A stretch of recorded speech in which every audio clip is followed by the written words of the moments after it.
Hi, my name is Sam, and today I wanted to take a look at the examples of grief and mourning in a Buffy the Vampire Slayer episode, and whether it closely models the working theories of grief and mourning in a modern society.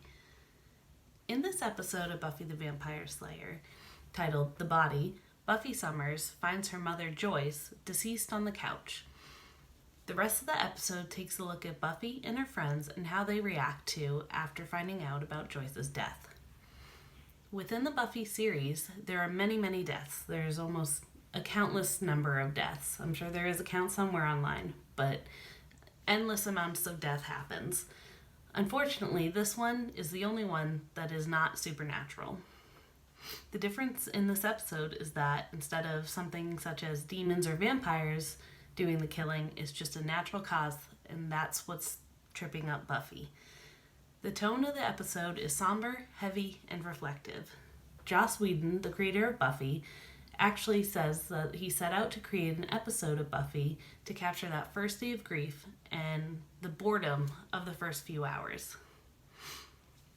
Elizabeth Kubler-Ross has the several stages of grief. We all know these. They're outlined as denial, anger, bargaining, depression, and finally acceptance. So I want to start going over the different types of grief that we see. Buffy is the one who finds her mother in the living room.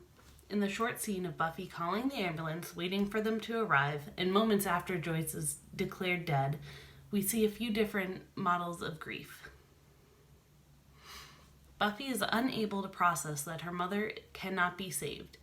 When speaking with the operator, she refuses to refer Joyce as the body and continues calling her her mother.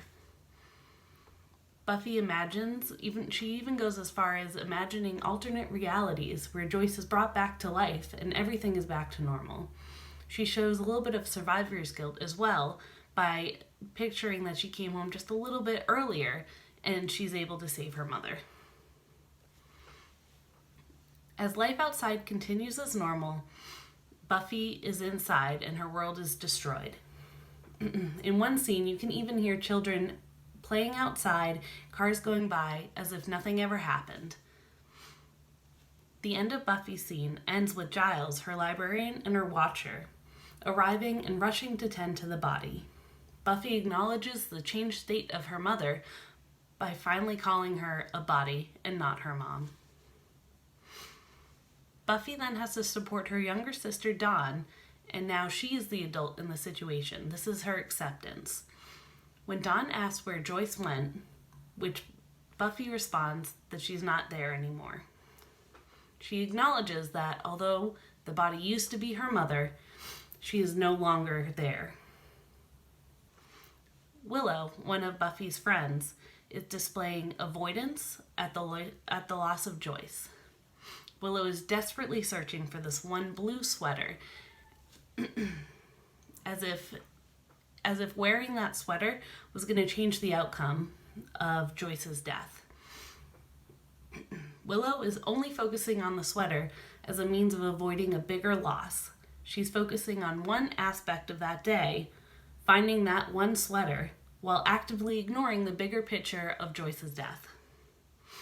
Willow is employing this strategy to pull off the extreme emotions linked to the loss of a loved one in order to replace those emotions with a more positive emotion, such as remembering that Joyce liked her blue sweater.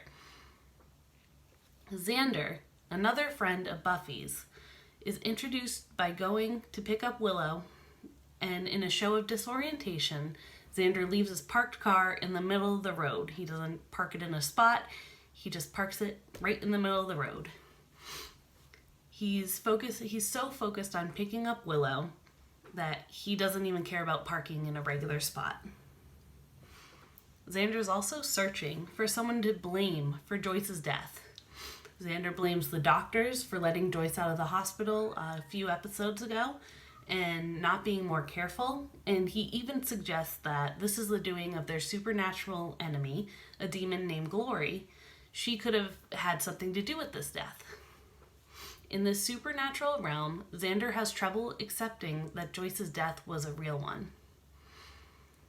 Xander's unable to verbalize the frustration he's feeling, and he turns his aggression into a physical manifestation when he punches through a wall. He seems just as surprised as everyone else at this, as though he was unaware of the anger that he was feeling. We have Anya. She is actually a new human. She was a demon before, so she portrays this childlike perspective on loss. Anya's she's never dealt with death as a human before, and she doesn't know how final it is just yet. She doesn't understand the customs or the grieving on why her friends are acting differently. She starts asking these questions that are inappropriate and come off rude and disturbing to Willow and Xander. She understands that this outcome is final, but she doesn't understand why. Adults tend to turn away from the hard questions, whereas the children do not. They don't know what to ask or how to ask. These are curiosity-provoked questions, and they're helping her to understand the limits of what she can ask. I wanted to show you a quick clip of what was going on there with Anya's speech and why she's asking these strange questions.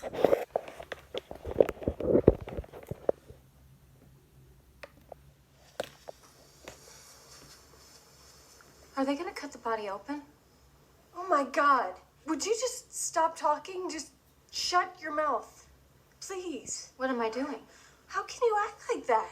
Am I supposed to be changing my clothes a lot? I mean, is that the helpful thing to do? Guys. The way you behave. Well, nobody will tell me. Because it's not okay for you to be asking these things. But I don't understand. I don't understand how this all happens. How we go through this.